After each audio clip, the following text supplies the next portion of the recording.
नमस्कार जी। नमस्कार जी। क्या नाम है आपका? मेरा नाम कृष्णा है जी। कहाँ से आए हैं आप? मैं जिला मंडी हिमाचल प्रदेश से आई हूँ जी। संत रामपाल जी महाराज के बारे में आपको कैसे पता चला?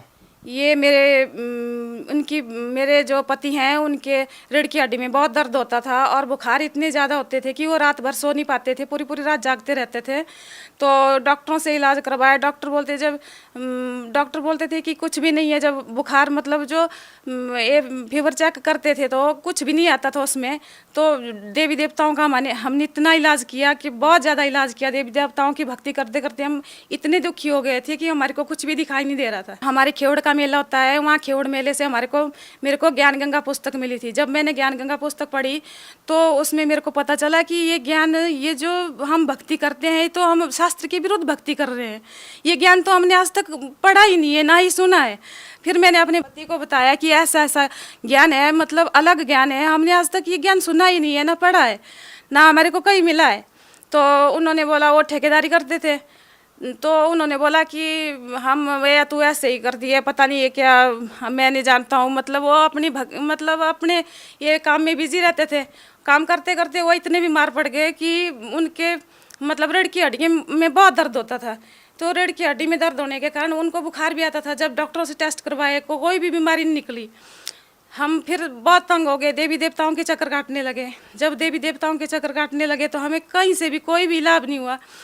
फिर जैसे घर में मेरे पति आए तो जब वो बिस्तर पर लेटे हुए मैंने उनको जो ज्ञान गंगा पुस्तक दी।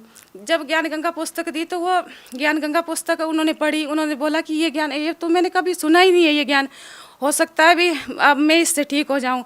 फिर ज्ञान गंगा पुस्तक मिली, उसको पढ़ने के बाद हम सतलोक आश्रम बरबाड़ आ गए। तो हमने संत रामपाल जी महाराज से नाम दीक्षा ले ली। बहन जी, जैसा कि आपने बताया कि इतने सालों से आप देवी देवताओं की पूजा करते आ रहे थे, उसके बावजूद भी आपको कोई लाभ नहीं मिला, और उसके बाद आप संत रामपाल जी महाराज की शरण में जाते हैं, उसके बाद आपको क्या लाभ मिले? फिर जी सबसे पहले तो मेरे पति जो है वो नशा बहुत ज़्यादा करते थे। तो वो नशा सबसे पहले वो नशा ख़त्म हो गया। वो जो उनकी बीमारी थी उसमें भी धीरे धीरे आराम आने लगा। जैसे उनको सतनाम मिला तो सतनाम लेने के तुरंत बाद उनकी जो बीमारी है वो बिल्कुल ठीक हो गई धीरे धीरे। और दूसरा लाभ ये है कि मेरे बेटे को पेट में बहुत ज़्यादा दर्द होता था। मतलब एक हफ्ते में वो 2 दिन स्कूल ही नहीं जा पाता था।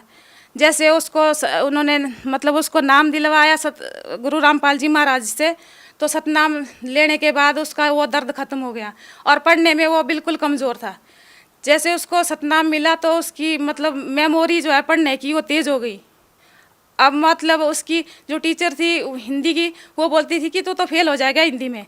तो उसके जो है पूरे क्लास में जो है 92% नंबर आए 10वीं में। और एक बार जब मैंने नई नई नाम दीक्षा ली थी तो मेरी भेड़ को बाघ ले गया।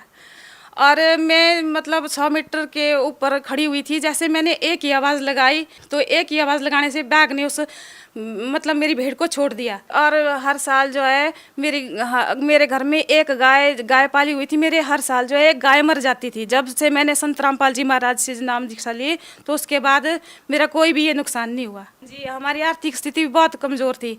मेरे भगत जी बीमार थे, इसके कारण हमारी आर्थिक स्थिति जो है बहुत कमज़ोर हो गई थी। तो जब हमने तत्वदर्शी संत रामपाल जी महाराज जी से नाम दीक्षा ली तो उसके बाद धीरे धीरे हमारी आर्थिक स्थिति ठीक होने लगी।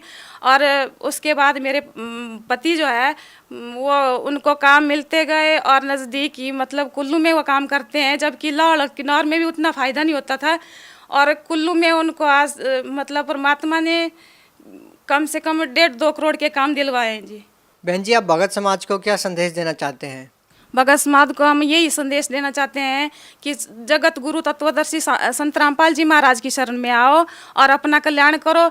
धरती पर परमात्मा के रूप में आए हुए हो और सब जगत का कल्याण करेंगे। उनकी शरण में आओ और अपना कल्याण करो। धन्यवाद जी। सत साहिब।